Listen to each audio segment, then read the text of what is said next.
Good morning, students. Today we are going to study about parallel lines and a transversal. What is a transversal? If a line intersects two or more lines at distinct points, then it is called a transversal. Here I am taking two different lines M and N, and this line L intersects these two lines at distinct points. At two different points it is intersecting it. So this is a transversal L. Now we have to see that these two lines M and N, when intersected by L, what type of angles are formed. We will study about the different angles which are formed here and what are their names. So first one is exterior angles. As you can see in the figure, the exterior angles are 1, 2, 7 and 8. The angles which lie outside, as the name suggests. So these are exterior angles 1, 2, 7 and 8. Interior angles, again the name suggests, these lie in the interior part. So these are 3, 4, 5 and 6. These are interior angles. Now we have to see pair of angles which are formed in this figure. First one is corresponding angles. When the lines are M and N cut by transversal L, then the angles which lie on the upper side, same side of the transversal, right side, upper side, 1 and 5. This is the pair. So this is the pair of corresponding angle. Left side on and upper side of both the lines, 2 and 6. Similarly, other pair is 3 and 7 and 4 and 8. All these four pairs are corresponding angles. You can see the position of the angles 1 and 5, they lie on the upper side and right side of the lines.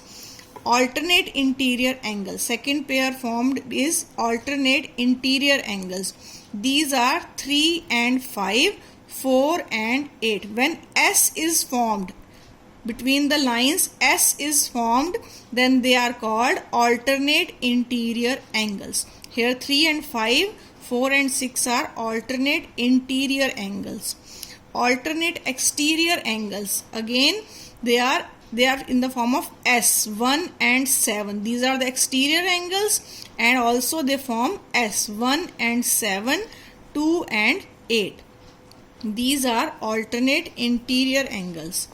Co-interior angles. Next pair is co-interior angles or angles on the same side of transversal. We also call them consecutive interior angles. These are the different names of these angles. These are 3 and 6. Angles on the same side of the transversal. These are the interior angles and they lie on the same side of the transversal. 3 and 6, 4 and 5. On the left side and on the right side of the transversal, this is the pair of co-interior angles or angles on the same side of the transversal. Vertically opposite angles, it is known to you. They are 2 and 4, 1 and 3, 6 and 8, 5 and 7. This we have done already. Now we come to the first axiom. Axiom I explained earlier also that it does not require any proof. It is to be accepted as it is.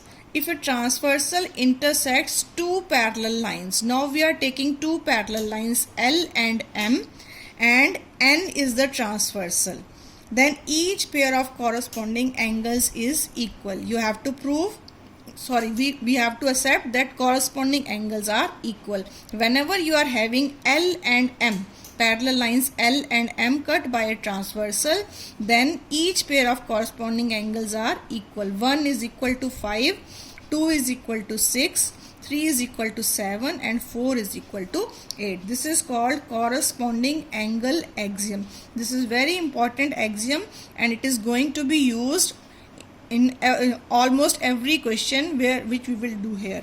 So, corresponding angle axiom: when two lines are parallel and intersected by a transversal, then each pair of corresponding angles are equal.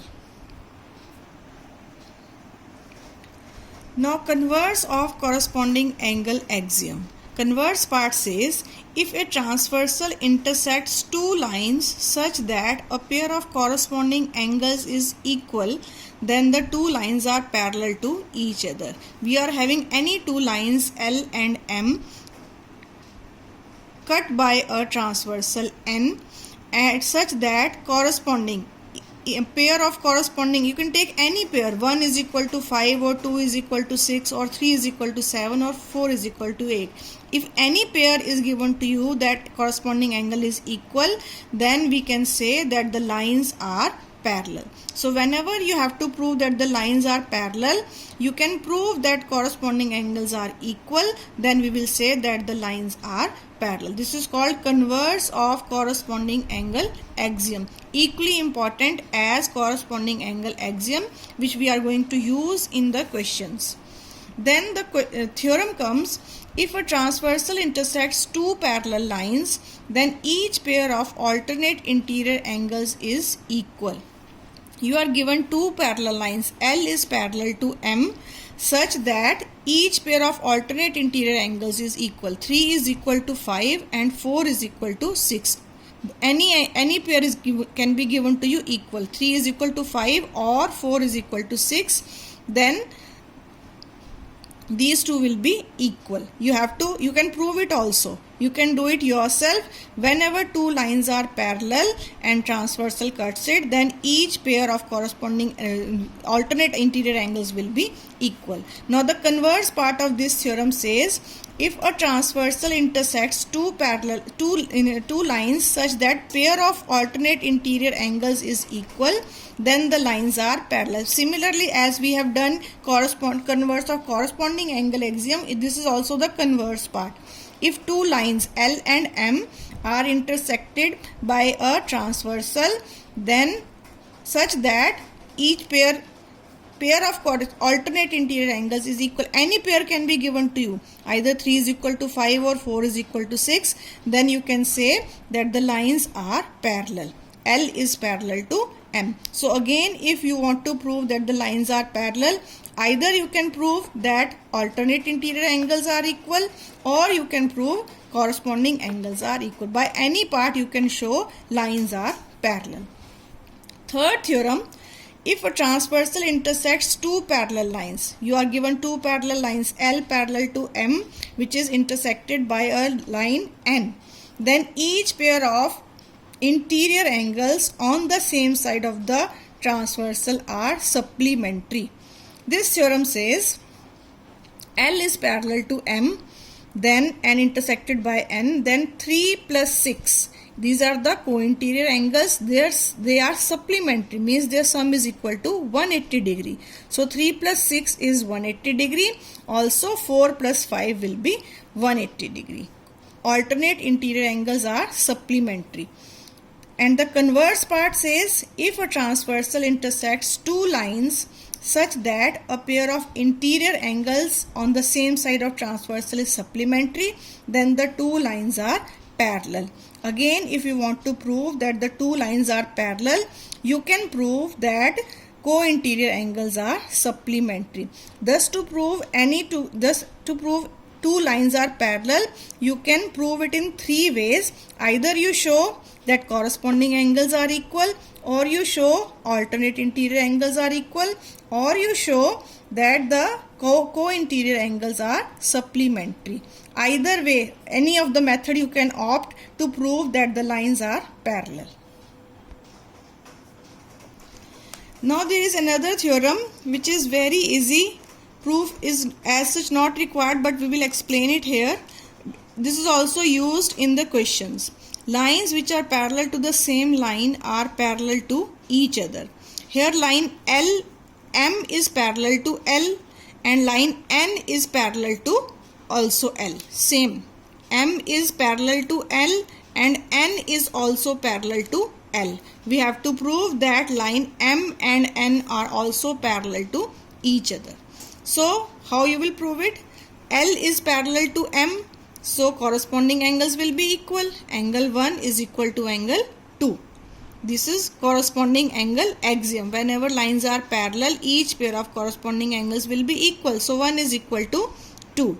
Similarly, L and N are parallel, so these corresponding angles will also be equal. 1 is equal to 3.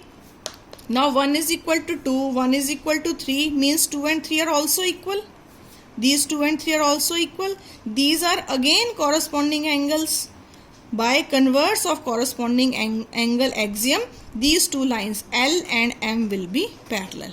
We are using two theorems, corresponding angle axiom and converse of corresponding angle axiom. When you have shown that angles are equal, then we will say that these are corresponding angles, and by converse of corresponding angle axiom, L and M and N, line M and line N are parallel to each other.